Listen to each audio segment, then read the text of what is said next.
Pilipinas. Okay, alamin na po natin. Meron po tayong makakausap sa linya ng telepono. Alamin natin, dahil na nakuha naming balita, meron mga lumalabas na balita. Itong mga kababayan po natin na sa Qatar, di ba? Qatar. Sa Qatar, may parang nahuli, napiit, ano? Ang sinasabi ho dun sa lumalabas na balita, hindi naman daw ho nagrarally, parang nagpa-party-party yata sa resort yata ito eh. Ha? Tapos tanong din natin yung tatlong Pinoy na nahuli sa China. Okay, alamin natin mula sa DFA si Yusek Eduardo De Vega. Yusek, magandang araw po. Magandang umaga. Apo, Yusek, tanong ho muna na isingit ko lang ho ito. Ito hong nahuli na parang nag-i-spy sa China. Kumusta ho yung mga kababayan po natin na are? Ito bagong situation Opo. Na-confirm na natin some months ago na may tatlong Filipino Opo. na detained. Opo. RD for espionage, no? Opo. So, more details we cannot give, pero next week magtatawag din press con kami. Right now, siyempre, dahil to protect mga kababayan natin and all, huwag muna tayo magbigay ng details. Pero alam namin na may tatlo. Opo. So ngayon wala muna, doon lang muna yung impormasyon. Hindi muna tayo magbibigay ng karagdagan, Yusek, ano? Hindi po para sa kabutihan nila. Para sa protection din. Philippine-Chinese relations. Pero we can confirm may tatlo. Ano po ito? Puro lalaki? May babae po o puro lalaki? Ang alam namin puro lalaki. Tapos may impormasyon ho ba kung ilang taon na ho silang nakatira doon or sa ginagawa po nila sa China? Hindi po. Kaya nga wala akong masabi dahil kulang kami ng details. Kulang kami ng details. Kasi, alam naman nyo, hindi naman DFA nagpadala natin ng mga espiya doon. No? Meron tayong diplomat doon. Nagpapadala tayong diplomat doon, hindi espiya. No? So, tama. So, we have to consult Malacanang and other bodies like National Security Council bago gumawa ng mas kompletong updates. Opo, pero kung last na po doon sa mga may official na po ng gobyerno na kumausap dito sa tatlong Pilipino? I'm not sure. I'm not sure. Hindi yung embassy. Kasi anong naman China under very strict detention. Bawal magsita sa iba. Tama. Kasi may lumalabas din na Yusek, na meron daw na nakatape na confession itong mga Pilipinong ito. Yan, no. Huwag tayo mag-set ng ganyan kasi kung mag-set tayo ng ganyan, hindi mo papahamak yung ating mga kababayan. So wala muna. Walang malapit naman sa amin mga kamag-anak na tungkol sa kanilang tatlo. So we don't really have info. Pasensya na po, okay lang po.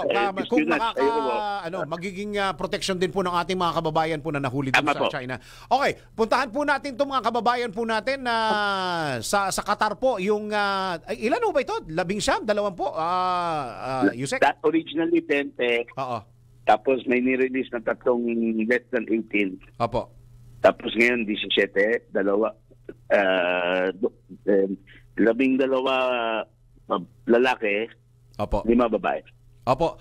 Sila po ngayon ay hindi na nakapiit, Hindi na po ito nakakulong as we speak now, Yusek. Yes, kahapon, madaling araw sa Qatar, pinalaya muna yung mga lalaki, tapos some hours later, mga babae. Opo. Nasa ibang mga detention center nila. Of course, they are still prohibited from leaving Qatar. Kasi tuloy pa yung kaso, may investigation pa. Ganun naman, normal yun. Maraming beses nangyayari po to. Pero mabuti, wala na sila sa loob. Detention, sa bilangguan. Opo. Yun hong lumalabas na balita na sila'y nagpa-party daw, hindi nagrarally. Yusek, may linaw na ho ba ito? Tignan na lang natin anong sasabihin ng Qatar. Ayoko magsabi na nagrally talaga sila. Kasi ipapahamak ko yung ating mga kababayan. Sasabihin naman, Qatari, pwede natin kasuhan, pati yung official nila, sinabi, nag-rally sila. Ito lang sabihin ko. Pag tignan nyo yung mga video, meron silang mga paraphernalia, meron silang mga pro-Duterte na placards or ganun po, no? So, wala naman silang gulong ginagawa. They were just parang celebrating. So, maybe it was a political statement, pero they were not causing disturbance. Problema lang, walang permit. Yun lang. Oo. At saka, are they not aware na bawal doon na Yusek, itong mga kababayan natin? Kung sakali. Alam nyo, pinabala na yan nung March 13, pinagsasabi yan na ng embassy natin sa advisory. Maraming nasuway na wag na pumunta. Siguro yung mga to, kasi pag ini-interview sila ng mga consul na o yung tiga-MWO na bibisita, medyo hindi malinaw ang sinasabi nila. Talagang akala nila, mga pro-Duterte sila, pero akala nila party lang ito. Siguro akala nila hindi naman rally. Kaya baka hindi sila nagtatanganin. Pero kahit anong mga rally, sensitive yung mga Qatar. Dahil mabuti lang, they're free at mayroon silang mga abogado, bayad ng ating Migrant Workers Office. Iyon. At tignan natin kung may paraan na hindi matuloy na makasuhan sila kasi maaaring up to 2 years silang makukulong. Hindi naman siguro, no? Sana wag naman, no? Kasi sana wag. Hindi naman violent yung rally. Oo. So, as we speak now, Yusek, meron na hubang nakasampang kaso dito sa mga kababayan natin na nakulong? Wala po. Kasi ang gusto ng mga Qatari, paulit-ulit silang sa interrogation, tinatanong, who organized this? So baka ang gusto ng Qatari, yung organizer lang ang katuwag. Kukunin lang, mas isa o dalawa lang siguro. Hindi kumakanta yung ating mga kababayan. O baka hindi talaga nila alam. Kasi internet lang yan. Baka wala nga yung organizer doon eh. Sa bagay. So, ang importante, malaya na sila. Oo nga. So right now, Yusek, nakauwi na sila sa kanilang mga bahay doon, ng mga tinitirhan doon. Siguro babalik na lang sila for hearing. Kung matuloy yan. Yung kaso. Ngayon, kung gusto nilang lumikas ng Qatar, hindi makakalikas yan. Kailangan matapos mo yung investigation. Gusto naman nila magtrabaho doon eh. Hindi naman sila nagpaparepatriate. So, may isa nga, expired visa na. Nako. Gusto pa maiwan doon. Nako, yung problema rin yun. Ito hong mga kababayan po natin, may mga trabaho po sila doon. Kumbaga talagang doon sila, kumbaga mga OFW na ba ito? Matagal na sila, mga gaano katagal na po sila nagtatrabaho sa Qatar? Yusek? Wala ko yung exact details, pero lahat sila may ID, may Qatar ID. Isa lang yung expired. So, pero meron naman legalization kahit na expired na yung visa may proseso. Pwede pang i-renew. Kasi kulang sila ng trabador.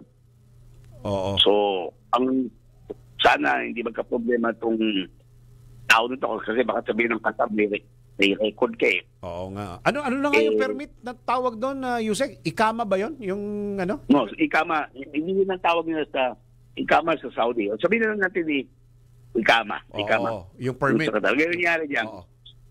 Hindi pa niya nare-renew. Tumama na sa rally. Ayun. Ayun po. Kaya mga kababayan, ingat po. Saka kailangan ma-update yung kanilang status talaga, Yusek. Dokumento yan. Opo, at saka kaya nga umabroad para kumita hindi para ma-deport. Siguro last na, Yusek, wala ba, may mga, ewan ko kung kayo dapat ang sumagot nito, may mga pagbilin ba tayo sa mga workers natin bago umalis sa Pilipinas na bawal sila sa mga ganyan, Yusek? Tama po. Pag nagkaroon yan ng job verification tapos nadadaan yan sa deployment process ng POA, which is now under the Department of Migrant Workers. Tapos yung OWA, which is also attached to the Department of Migrant Workers. Meron niyang seminar. Ang tawag dyan, Pre-Departure Orientation Seminar. Yun. IDOS. Tine-training sila. Kunyari, pupunta kayo sa Saudi Arabia. Ito yung mga kaibahan doon ng talipunan doon. Kaya bawal mag-date, yung mga ganyan. Kailangan lang, patibayin pa namin para apparently kailangan turuan sila mabuti na hindi ganun ka-lenient sa ibang bansa. Sa atin, malaya. Oo nga eh. Kung mag-rally sa Europe, kung mag-rally. Hindi ganun sa Middle East at saka sa ibang parts ng Asia. So, we will have to strengthen that para hindi na maulit to. Pero, kabayan, anong gagawa natin kung gusto talaga nila matigas ulo? Well, just kasi oo nga. ito, maaaring magtagumpay tayo dito at palayain sila. Yan. Okay. Pero hindi palagi mangyari ito. Kung paulit-ulit lang gagawin to, ay darating din ang oras na magsasawa na yung mga tirtatat. Yun. Okay. Yusek, paalala na lang siguro. Hindi lang sa mga taga nagtatrabaho sa Qatar, sa buong mundo na nagtatrabaho sa ibang bansa, na paalala po. Ano po magiging paalala po ng DFA sa kanila? Go ahead. Paalala po, nandoon kayo para magtrabaho. At tignan ninyo, tugunin ninyo, pakinggan nyo yung payo ng Embahada, ng Consul General, ng Liberal Affairs. Pag sinabing bawal mag-rally, hindi dahil utos ng pahamalan yan. Ito ay dahil sa local authorities. So, para sa inyong kabutihan din yan. Kung gusto nyo magpalabas ng inyong political beliefs, di may election naman, may always put absentee voting ngayon mismo. It's happening. Doon nyo ilabas. No? Number one, trabaho kayo at tulungan sa patakaran. Tutulungan namin palagi kayo. Pero importante, follow the local law. Mabuhay po kayo. Maraming salamat. Very well said. Yusek Eduardo De Vega ng Department of Foreign Affairs. Thank you, Yusek.